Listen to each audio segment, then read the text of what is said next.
হ্যাঁ dear learners, এই ভিডিওটা হলো ইংরেজি এবং বেঙ্গলি উভয় মিডিয়ামের জন্য প্রিপজিশনের সেকেন্ড ভিডিওটি, ঠিক আছে? তো দেখার চেষ্টা করো, সহজ তরিকায় আমি বোঝানোর চেষ্টা করব, আর মনোযোগ সহকারে শেষ পর্যন্ত দেখলে কিছু না কিছু জানতে পারবেন। অন্যান্য শিক্ষার্থীরা যদি পরীক্ষার্থী হয়ে থাকেন, কোনো চাকরি পরীক্ষার জন্য পরীক্ষার্থী হয়ে থাকেন, থিওরি পরীক্ষায় বা প্রিপজিশন থাকে, খুবই গুরুত্বপূর্ণ চ্যাপ্টার এটি, ঠিক আছে? এটা সবের জন্য জরুরি। যারা আমরা শিক্ষার্থী আছি বা টিচিং লার্নিং অভ্যস্ত আছি তাদের জন্য খুবই জরুরি এই প্রিপজিশনের চ্যাপ্টারটা। তো এখন আমার আলোচ্য বিষয় হবে প্রিপজিশনের সেকেন্ড ভিডিওতে একটা ভিডিও অলরেডি হয়ে গেছে, এক থিওরি হয়েছে বা একটা ট্রি নিয়ে এক্সাম্পল দিয়েছি কিভাবে বসাতে হয়। এখন তো আমার হবে আলোচ্য বিষয়টা সিন্স এবং ফর বুঝিয়ে দেই। সিন্স ফর এটা প্রিপজিশন, এটা জানা জরুরি আমাদের। তো সিন্স হলো আমাদের কি পয়েন্ট অফ টাইম ইন্ডিকেট করে। সিন্স যেটা আছে এটা পয়েন্ট অফ টাইম ইন্ডিকেট করে, আর ফর যেটা আছে এটা ডিউরেশন অফ টাইম আমাদের ইন্ডিকেট করে। For duration of time. তো আবার বোঝানোর চেষ্টা করি, বাংলা মিডিয়ামে বুঝতে পারবেন। সিন্স মানে যে টাইমটা শুরু হয়েছে, কাজ যে শুরু হওয়ার যে টাইম যেটা আছে, এই টাইমটা যদি উল্লেখ থাকে, মানে শুরু হওয়ার টাইম, আরম্ভণীর টাইমটাও যদি উল্লেখ থাকে, তাহলে এখানে আমরা সিন্স ব্যবহার করব। পয়েন্ট অফ টাইম, আচ্ছা আমি এখানে লিখি since point of time indicate করে, point of time, point of time, আর for duration of time, duration of time, duration of time. তো এখানে একটা যদি এক্সাম্পল দেই তাহলে সিন্স এবং ফর নিয়ে বুঝতে পারবেন। যেমন আছে it has been raining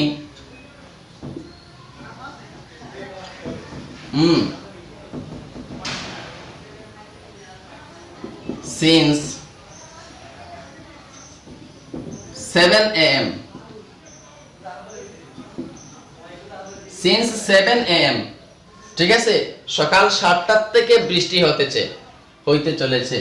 it is, আমার এখানে আছে it has been raining since 7 AM, তার মানে এই 7 AM যেটা আছে পয়েন্ট অফ টাইম মেনশন হয়ে গেছে। পয়েন্ট অফ টাইম, শুরুহাতের সময় যেটা আছে সেটা আমার কাছে ইন্ডিকেট করছে, আমার কাছে নিয়ে আসছে, সেই স্থানে আমরা সিন্স বসাইতে হয়। বুঝতে পারলাম তো? এখন থেকে ডিউরেশন অফ টাইম যদি বুঝায়, যেমন আছে ফরের এক্সাম্পলটা দিয়ে দেই। সেম সেন্টেন্স দেখি, it has been raining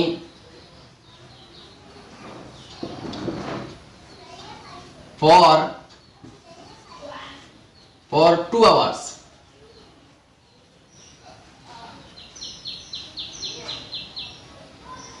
for 2 hours। এখন বৃষ্টি হইতেছে 2 ঘন্টা ধরে। ডিউরেশন এখন তো 2 ঘন্টা ধরিয়া হইছে, নির্দিষ্ট টাইমটাও তো উল্লেখ হয়নি।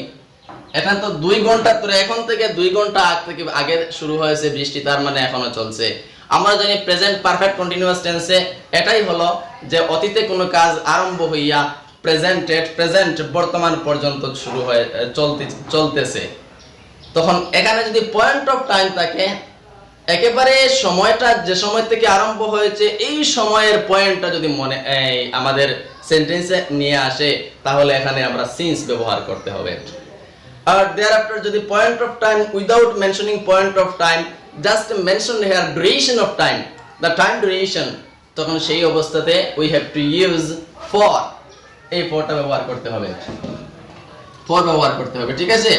ফর আমি বড় করে লিখি, ফর ব্যবহার করতে হবে, কারণ ফর 2 আওয়ার্স, আর এখানে আছে সিন্স 7 AM। বুঝা গেছে তো? আরো দেখাইতে পারি আমি, 2017 থেকে এই স্কুলে পড়তেছি, বলতে পারি I have been reading in this school since 2017। বলছি না, সিন্স 2017, 2017 থেকে আমি পড়তেছি, সিন্স। আর যদি বলে আমি 5 বছর থেকে, বা সেখানে ফর হবে, কারণ ডিউরেশন, ডিউরিং, আমাদের সামনে ডিউরিংটা নিয়ে আসছে। ফর 4 ইয়ার্স বলতে পারি, আর সিন্স 2017 সিন্স, আর ফর 4 ইয়ার্স বা অর ফর 5 ইয়ার্স, এভাবে বলতে পারি। 2 ঘন্টা ধরিয়া ফর 2 আওয়ার্স, সকাল 7টা ধরিয়া সিন্স 7 o'clock।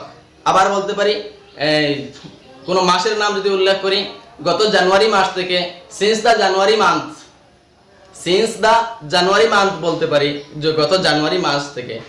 আর বলতে পারি যদি 3 মাস ধরিয়া বা 3 মাস থেকে যদি এভাবে বোঝায়, তাহলে আমরা বলবো ফর 3 মান্থ। এটা হলো আমার বিসাইড, BESIDE, বিসাইড। আরেকটা হলো বিসাইডস। এই দুইটার পার্থক্যটা বুঝি। বিসাইড মানে নিকটে, কোনো বস্তু নিকটে থাকা, এটা হলো বিসাইড। আর বিসাইডসটা হলো পাশাপাশি, পাশাপাশি, এর সাথে সাথে আরো কিছু আছে। যেমন এটা দুটোটা একই দেখা গেল, কিন্তু এটা একটি মাত্র এস সংযুক্ত হয়ে বেশি হয়ে গেছে, সেহেতু আমাদের আলাদা আলাদা স্থানে ব্যবহার করতে হয়। বিসাইড যেমন আছে, বিসাইডটা আমি বলে দিয়েছি আগের এক্সাম্পলে, দা এগ থিওরির এক্সাম্পলে, এগের নিকটে যেমন আছে, আমি বলতে পারি there is a tree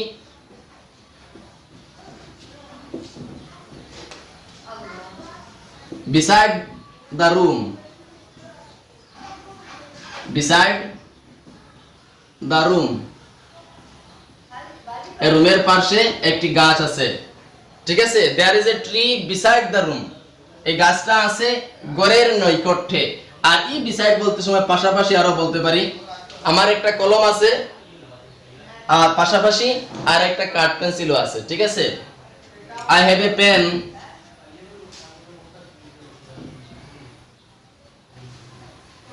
I have a new pen besides a pencil। হ্যাঁ, এই দেখতে পারেন বিসাইডটা কখন ব্যবহার হয়েছে। I have a new pen বা I have a pen, আমার একটি কলম আছে, besides a pencil, পাশাপাশি একটা কলম পেনও আছে, একটা পেন্সিলও আছে, পেন আছে পাশাপাশি একটা পেন্সিলও আছে। এভাবে যদি বলতে পারি, তা যদি বলা যায়, সেই মুহূর্তে কিন্তু আমরা besides-টা ব্যবহার করতে হবে। বিসাইড বুঝলাম, বিসাইড মানে পাশাপাশি। ঠিক তেমনি বলতে পারি আমার একটা শার্ট আছে, পাশাপাশি আর একটি প্যান্টও আছে।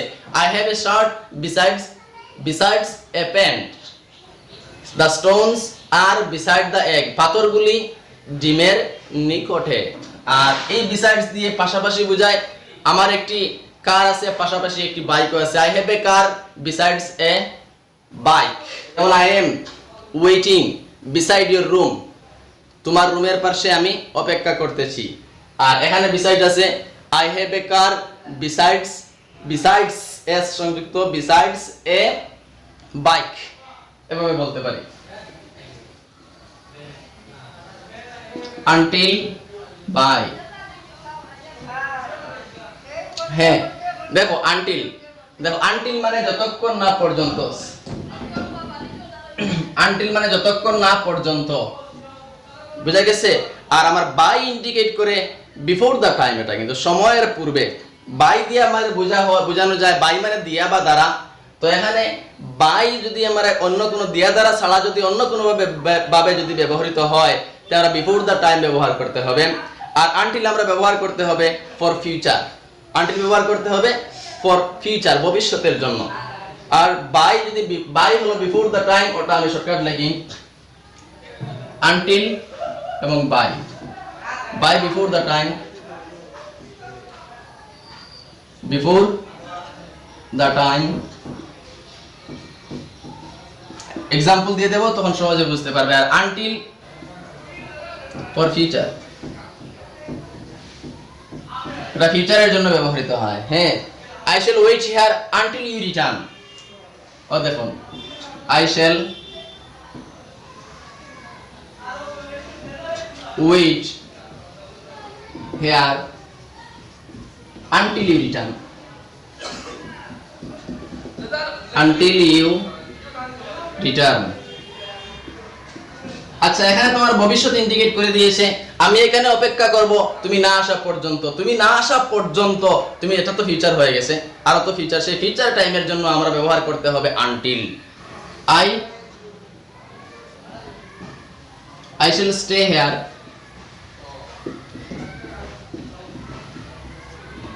until I shall stay here. I shall stay here until 7 p.m. এই between এবং among এর পার্থক্য হলো যেটা more than 2, যেমন আছে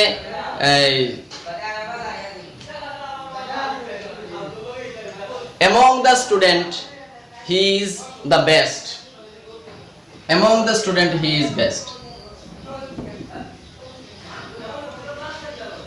Among, এখানে উদাহরণ সহ বলা যায় among those student he is best. Among those student he is the best. এই সব ছাত্রদের মধ্যে অনেক ছাত্রদের মধ্যে among বলতে সময় একজনকে বুঝাইছে না বা দুইজনকে বুঝায় না, অনেক ছাত্রদের মধ্যে সে হলো শ্রেষ্ঠ, সে হলো উত্তম, সে হলো বেশি ভালো, বেস্ট। বুঝা গেছে তো? He is the best. হ্যাঁ, দা একটা ইউজ করতে হয়।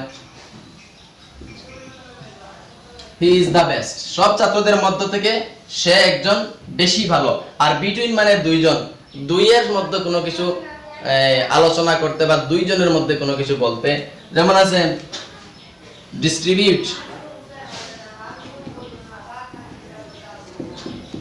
distribute this between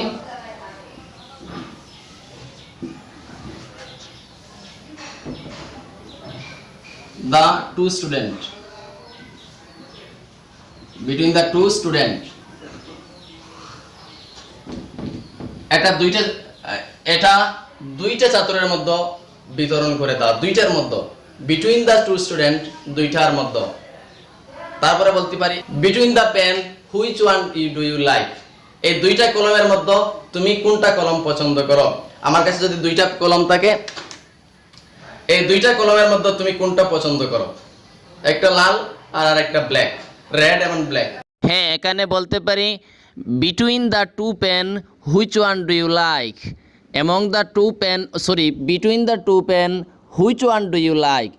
যদি আমি বলতে পারি কয়েকটি যদি কলম থাকে তাহলে বলতে পারি among those pen which one do you like, কারণ এরা দুইয়ের তো অধিক আছে, এভাবে you like বা among those pen which one do you like। এই কলমগুলোর মধ্যে তুমি কোনটা পছন্দ করো, ঠিক আছে?